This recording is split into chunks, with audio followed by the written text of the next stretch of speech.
Good afternoon. It's Tuesday, the 9th of December. I'm Erin Viner, and this is IBA News broadcasting from Jerusalem. We open with politics, and the new elections are official after the Knesset voted itself out of existence last night. And with that, the campaign has begun. Here with more is IBA's political correspondent, Eli Wogelenter. The 19th Knesset is now history, the starting pistol sounding towards new elections, and the parties are off to the races. We'll start first inside the ruling Likud party. The Likud Central Committee will convene tonight in Ariel to discuss several proposals, including Prime Minister Benjamin Netanyahu's request to bring forward the primaries by a week from the original scheduled date of January 6th. The official reason Netanyahu is giving is to prepare for elections as soon as possible, but the more compelling reason is to significantly reduce the time that former Minister Gideon Sa'ar has to muster support, thereby making it difficult for him to seriously challenge Netanyahu. The Central Committee will also be voting on Netanyahu's method for choosing members for the Likud list in the upcoming elections. According to that proposal, the Prime Minister would be able to choose candidates in the 11th and 24th places. The Prime Minister would also like to guarantee 4 spots among the list's first 34 places for women, and he's got a new spot open now with the announcement last night by Limor Livnat that she is quitting politics. The 64-year-old veteran Likud MK, who is Minister of Culture and Sport and who served previously as Minister of Communications and Minister of Education, said she feels that she's exhausted her political life and wants to go in new directions. She was first sworn in as a Knesset member in April of 1992 and has been a member of every Knesset since. Netanyahu has more problems inside the party. Defense Minister Moshe Ya'alon demanded clarity from the Prime Minister yesterday, following reports that Netanyahu plans to offer the portfolio to Minister of Economy Naftali Bennett should Netanyahu win the election. Ya'alon is considered one of Netanyahu's most loyal ministers, especially after the two cooperated together closely on Operation Protective Edge over the summer. Netanyahu responded with assurances that the reports were not true and that he had made no such promises to Bennett. Ya'alon then asked if he would retain his role as Minister of Defense in the next government, and Netanyahu answered that he cannot commit at this point, as his own position as Prime Minister in the next government is also still not assured. Netanyahu has appointed Ofer Akunis Deputy Minister of Environmental Protection. The ministry has been vacant since Amir Peretz resigned from his post last month. The move is due to the severe oil spill that occurred last week in the Arava, causing serious ecological damage. All of this follows last night's vote in the Knesset to dissolve itself and move on to the elections. After 671 days in office, the members of the 19th Knesset voted 93-0 last night to end the Knesset and hold elections on March 17th. The election campaign has thus officially begun. Before the vote to dissolve, I asked Jerusalem Post reporter Gil Hoffman what he thought about the fall of the Knesset. This is a sad day for Israel because there are a lot of quality people here who came with really good intentions, who were elected in an election that wasn't about war and peace, that was about the economy, about matters of religion and state, about making this country better. And they had a lot more that they wanted to get done and were not able to do. Whose fault is that? Netanyahu decided to have a government that would be more stable. He's the Prime Minister. He made the decision. The government could have lasted a lot longer if he wanted to. I don't know how much more it could have gotten done because it wasn't very functional, but he could have kept it going.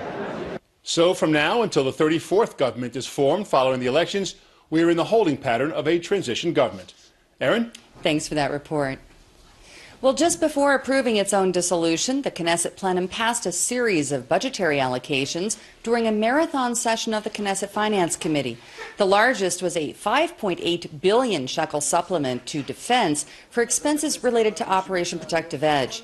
There were also hundreds of millions of shekels directed at other government projects, including some 550 million shekels for preschools, 530 million for intercity roads, and 350 million for public transportation.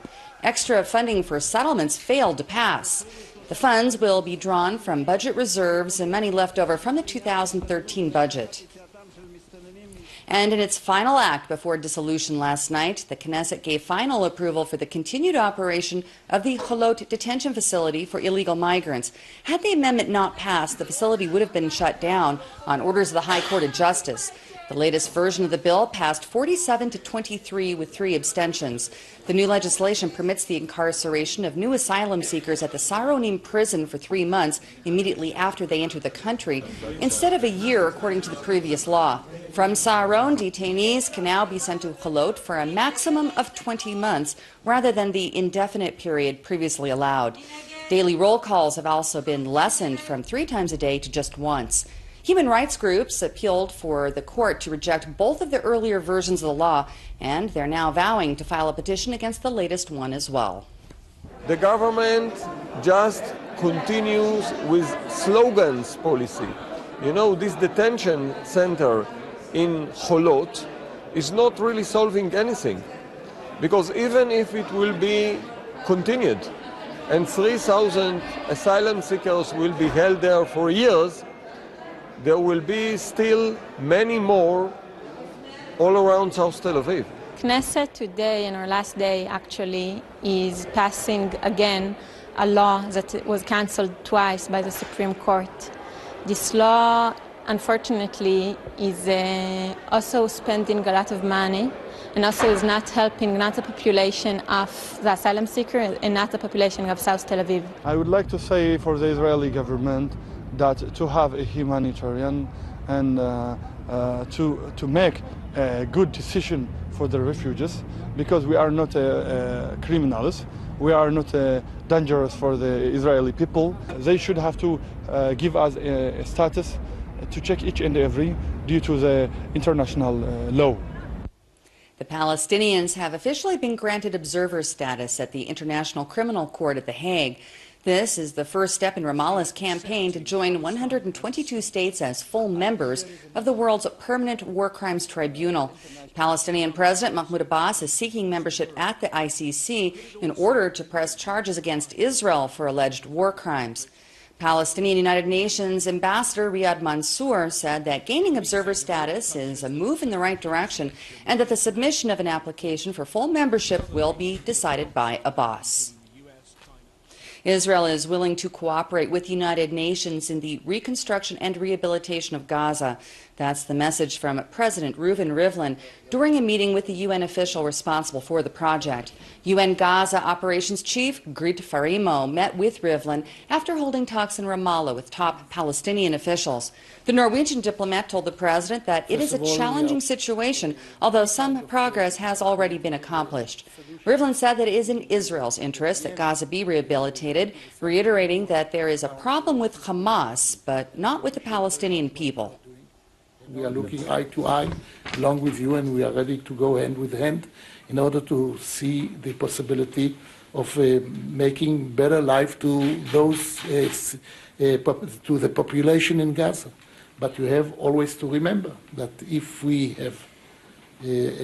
have our history, once we are talking about the Hamas people, if they will take advantage of reconstructing Gaza in order to build once again a front against Israel, it is a problem. We have made some very good progress lately, even if we see that it's a very challenging situation. I participated in the conference in Cairo, and we were happy to see that there are still many who would like to work together with both the Palestinians and Israel to secure a better life for people in this region. U.S. Secretary of State John Kerry stressed the importance of trade and investment in the Middle East while speaking during the U.S. Chamber of Commerce Foundation dinner for the Middle East Commercial Center leadership in Washington, D.C. last night. Our economic stake in the Middle East extends beyond oil. We have an interest in helping new businesses so that companies in the region will sign contracts with American firms. Sure, we do. And every other country seeks the same thing. And yes, we will benefit if a broader and more prosperous middle class develops that grows into a major market for U.S. services and goods. But another reason we care about the Middle East, that it is where some of America's best friends live, including our ally Israel and many Arab states that have stood with us through periods of extraordinary strain. These relationships, all of them, make us safer. There has been a third fatality from last month's vehicular terror attack at the Jerusalem Light Rail at Ammunition Hill. 60-year-old Palestinian Abd al-Karim Nafit Hamid of the Anata neighborhood succumbed to his wounds that he sustained during the attack. The latest victim was the father of 12. The other two deaths were police officer Jadan Assad and yeshiva student Shalom Badani. The terrorist, Ibrahim al-Akari, was shot dead by police shortly after the incident. Two Palestinian terror suspects were arrested today as they approached the Judean settlement of Tekoa. Security forces say that one of the men was armed with a knife, and during questioning, both confessed to having planned an attack on the community. Both of the Hebron area residents have been sought by defense forces since Friday after the army received an intelligence tip of an impending terror attack. One of the suspects has been identified as Mohammed Abu Aisha, a 34-year-old relative of Amr Abu Aisha, who was one of the two terrorists who kidnapped and murdered 3 Israeli teenagers this past June. Turning to New York, where an Israeli man was stabbed and moderately wounded by an intruder at the Chabad Lubavitch World Headquarters at 770 Eastern Parkway, Brooklyn. The assailant has been identified as a disturbed 50-year-old African-American male named Calvin Peters, who was shot and killed by police after refusing to put down his weapon. The wounded Israeli has been identified as 22-year-old Levi Rosenblatt of Beitar Elite. Here's how it went down. You want me to kill you? No. Hey, officer, it's not, you want to eat. You want to eat. Put the knife. Put the knife. Hey, listen, put the knife. Don't shoot me. No, don't shoot. Sir, what to do? Okay, job. Stay back. Put the knife. Drop the fucking knife. Put the knife. Drop the knife. Yo, I'm cool, alright? Drop the knife. I will drop the knife. Drop it. But I'm cool. Okay, drop the knife. Drop the knife. Put the knife. Yo, drop the fucking knife. You sure? Yeah. You sure, police? You sure I'm cool? Put the knife. I'm asking you, sure I'm cool? I'm cool. Drop. You gotta be cool. Drop the knife. Yo. Put the knife. Sure. Are you sure? Yes. Yo, sure. Drop the knife. One more time. Come on. Drop the knife. Drop the fucking knife. Step away. Go over here. Hands up. Put your fucking hands up. Stand over here. Stand up. Hands up. מה קרה שם? אתה ישבת עם נוטי? הוא נגע בנוטי? Stay away from me. Stay the fuck away from me. Right now, man. Are you gonna arrest me? Bro!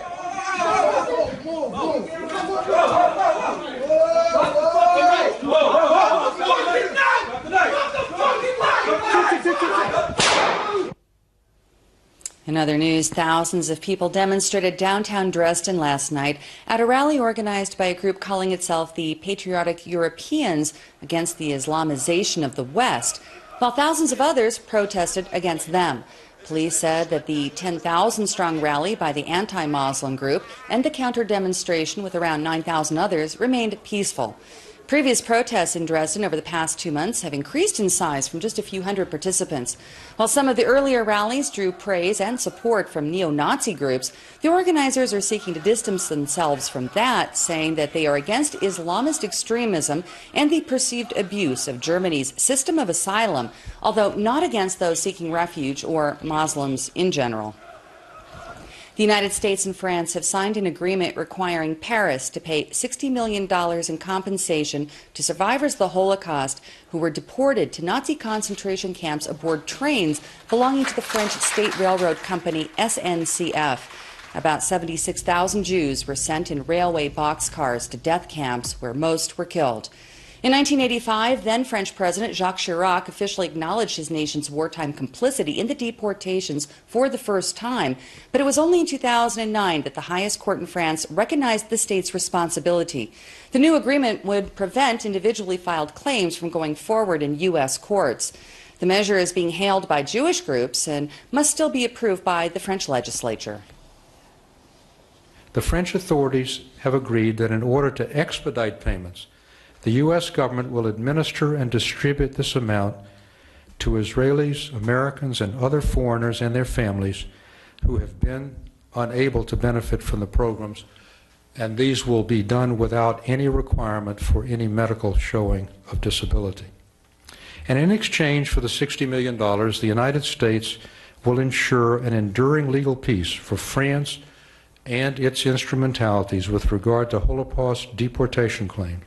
We will never forget that dark chapter of history. It is our duty to remember, to pass on this memory to future generations. For as our president reaffirmed, it is not the history of the Jewish people, it is our history. There were many people, in particular in the United States, who waited for this for a very long time.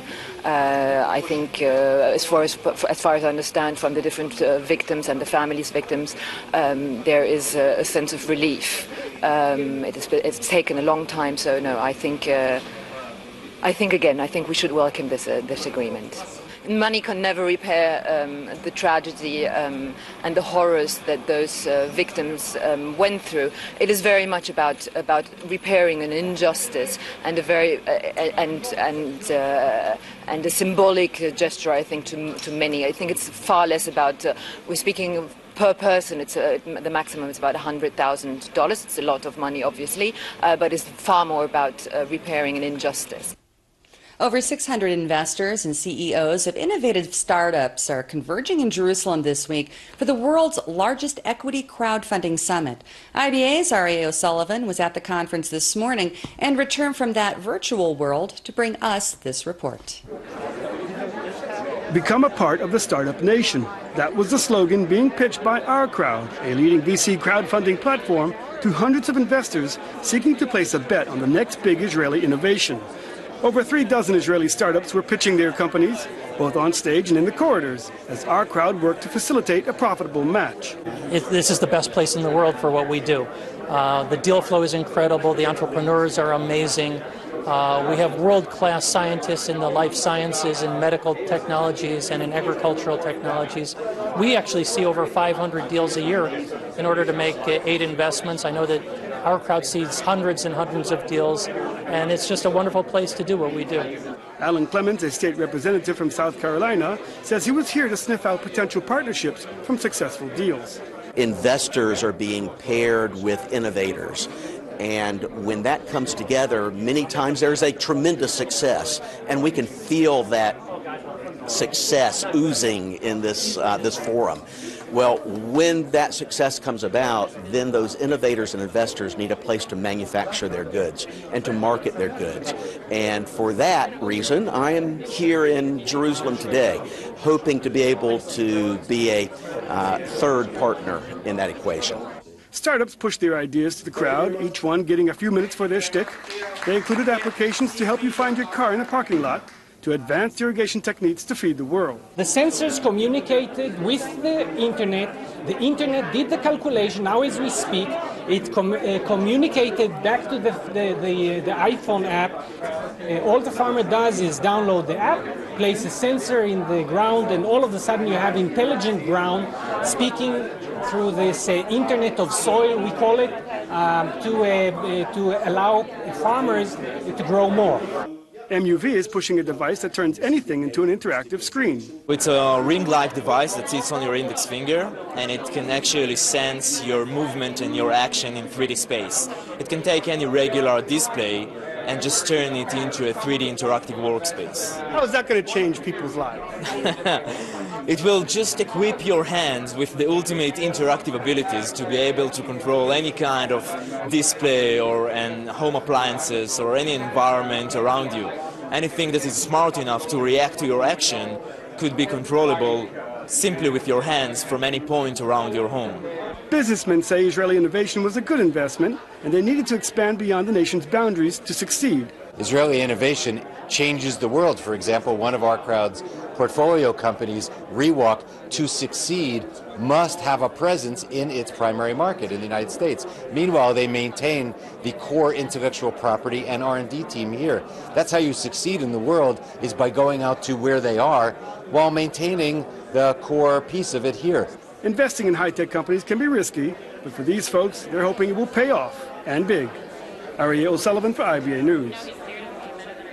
Turning to sports, and Beitar Jerusalem salvaged a point with a dramatic 94th minute injury time goal to end last night's match against defending league champions Maccabi Tel Aviv 1-1. The Omer Atzili header climaxed with a frantic last 10 minutes of the match, during which time Beitar continuously tried to attack the net in an effort to even the score. Maccabi had gone ahead in the 61st minute with an acrobatic goal by Aran Zahavi in a game played before 26,000 fans in Haifa because Maccabi was banned from its home field as punishment for fan violence during the derby against Hapoel earlier this season. With the draw, Maccabi remains in third place, 4 points behind league leaders Kiryat Shimona. Taking a look at local finance, and the shekel today gained strength against all major foreign currencies, while share prices on the Tel Aviv Stock Exchange were down across the board. Here's a look at the mid-afternoon numbers.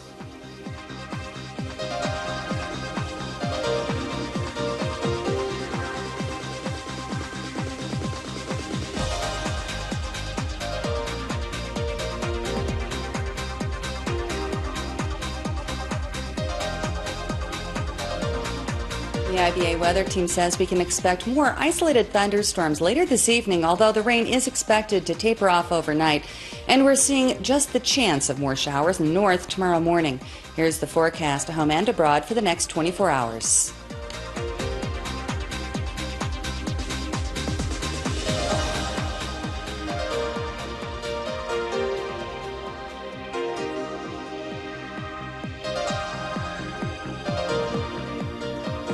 Thank you for being with us this afternoon. I'll be back at this desk tomorrow. Hope to see you then. I'm Erin Viner, wishing you a good evening and shalom from Jerusalem.